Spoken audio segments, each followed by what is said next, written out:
Hello everyone, আসসালামু আলাইকুম। কেমন আছেন সবাই? আশা করি সবাই ভালো আছেন। আল্লাহর রহমতে আমরাও ভালো আছি। আমার ভিডিওটি আপনারা কে কোথা থেকে দেখছেন কমেন্ট করে জানাবেন।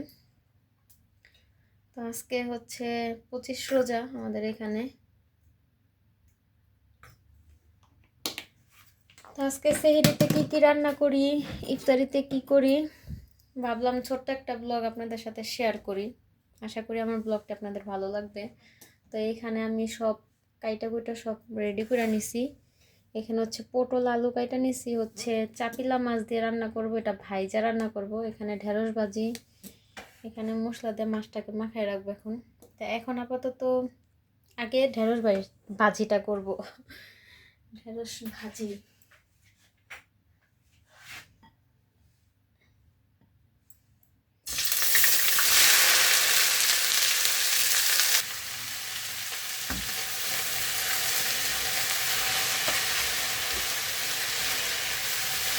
ঢেঁড়স ভাজিকে কীভাবে ভাজি করেন কমেন্ট করে জানায়েন।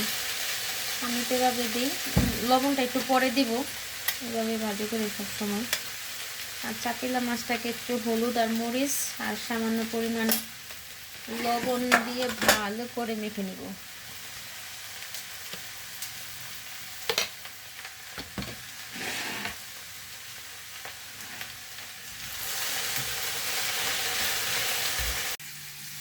এই তো আমার ঢেঁড়স ভাজি হয়ে গেছে।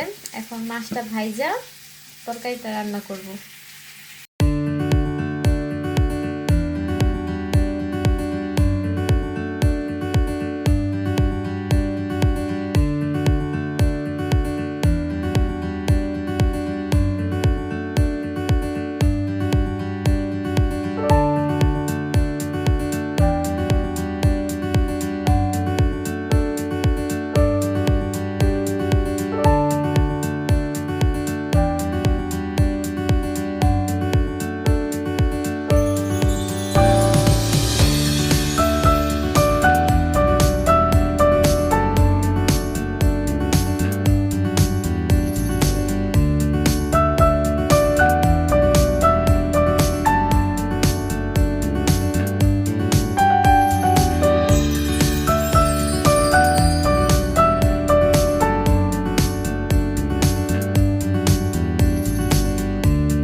এই তো আমার তরকারি হয়ে গেছে।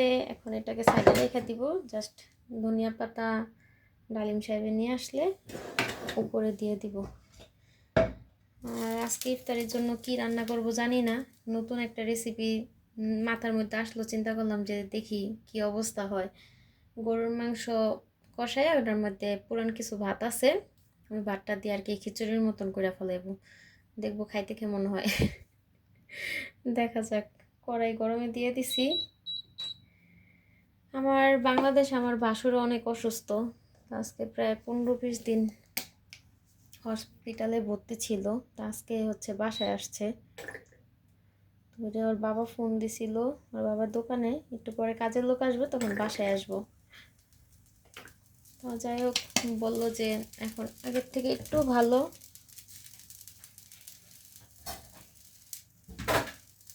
আগের থেকে একটু ভালো, শরীর স্বাস্থ্য সবই ভালো আছে আল্লাহর রহমতে। 15 দিনের ছুটি দিছে। আবার ঈদের মানে আজকে থেকে 15 দিন পরে আবার যায় ভর্তি হতে হবে হাসপাতালে। আপনার হার্টের একটু প্রবলেম, সবাই দোয়া করবেন।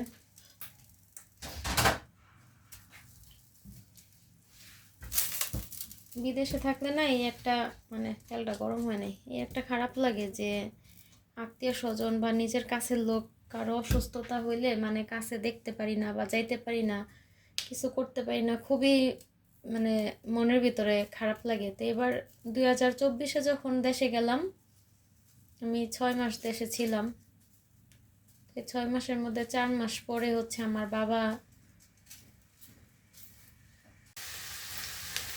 বাবা হচ্ছে মারা গেছে। তো যাই হোক, দেশে ছিলাম বিদায় হয়তো বাইকে রাখছিল দেখার জন্য। তো এটাকে আসল কথা ভাগ্য বলবো না, এটা হচ্ছে দুর্ভাগ্য। কারণ আমার বাবা খুব অল্প বয়সেই, মানে খুব তাড়াতাড়ি এই বয়সে ওনার এমন হঠাৎ হঠাৎ করে, আমার বাবা একদম সুস্থ ছিল, হঠাৎ করে মারা গেছে। এটা মাইনা নেওয়া একটু কষ্টের ব্যাপার। এই জন্য কেউ অসুস্থ হইলে বা কারণ মৃত্যুর খবর শুনলে ভালো লাগে না। আসলে এখানে একা একা থাকি তো মনটা ভীষণ খারাপ লাগে, কাউকে মনের কথা বলতে পারি না। তো এর মধ্যে যাই হোক, রান্না পেঁয়াজটা হয়ে আসছে, এখানে তো তরকারিটা হয়ে গেছে, এখন দিয়ে দিব হচ্ছে ধনেপাতা। আর এই যে এখানে আমার মামুনি আইসা পড়ছে, ওর বাবার কাছে গেছিল মালিহার দোকানে, ঘুমাই আসিল, এখন সে আমার কাছে চলে আসছে। মাম্মি, ঘুমটা ভালো হইছে? হুম, তুমি সস কেন নিছ?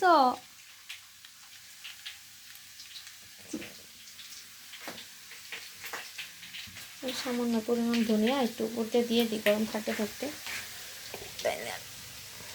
পরে আবার জ্বালাইলে এটা ঠিক হয়ে যাবে। অল্পই দিব, বেশি দিব না। আর যাই হোক, এখানে খিচুড়ির জন্য যে মাংসের মশলাটা আর কি, মাংসটাকে ভালো করেই করবো, ওটাকে এখানে কষাই নিই। দিয়ে দিব হচ্ছে আদা রসুন পেস্ট,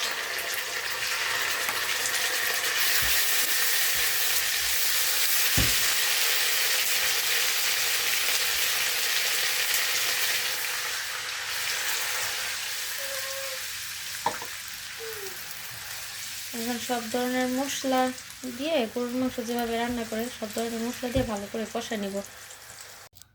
মশলা কষানোর পরে আর কোনো কিছু শেয়ার করতে পারি না, এর মধ্যে অনেক কাজ করছি। এখন লাস্ট বাকি হচ্ছে রান্নাঘরের চুলাটা বাকি। এই যে আমার, এটা তো আগেই দেখেছি তরকারি, এখানে ঢেঁড়স ভাজি, আর এই যে মশলা কষানোর সময় যে এটা দেখেছিলাম, এটা খিচুড়ি, ধনিয়া পাতাটা নাড়তে হবে। তো আশা করি ভালোই হয়েছে। পুরান ভাত ছিল, মানে কালকে সেহরিতে মাহিমে শুধু ভাত খাইছে, ডালিমও ভাত খায় না, আমিও ভাত খাইনি। তো ডালিমা অল্প খাইয়া মার্কেটে চলে গেছে, ভাত খাওয়া হয় নাই। তো ওই ভাতটা রয়ে গেছে, এখন এটা থাকলে আজকেও খাওয়া যাবে না, শুধু শুধু ফালানি যাবো। তার আমি অপচয় করতে চাচ্ছি না। সো মাথার মধ্যে একটা আসলো যে আচ্ছা ঠিক আছে, তাহলে গরুর মাংস ভালো করে কষে খিচুড়ির মতন করে ফেলাই। তা আশা করি ভালোই হবে, খারাপ হবে না। তো এই যে এখানে করে ফেলাইছি। তারপরে হচ্ছে যে এখানে 3 রকমের ভাজা করছি, wonton, nuggets and grill, sorry এটা শিক কাবাব। আর এখানে হচ্ছে কালকের নুডলস ছিল, কালকের ফালুদা, আর হচ্ছে বুট বাগারও আছে। এখানে 2 আইটেমের শরবত, ম্যাঙ্গো, আর এটা হচ্ছে ব্লুবেরি অল্প করে করছি। ঘরটা ঝাড়ু টাড়ু দেওয়া সব ক্লিন করছি। এখন হচ্ছে সেহরির জন্য ভাতটা বসাই দিব। ইফতারির বেশিক্ষণ বাকি নেই, আর জাস্ট যদি ফল টল খাইতে চাই তা ফল কাটবো, আর রান্নাঘরের চুলাটা পরিষ্কার করবো, এই তো।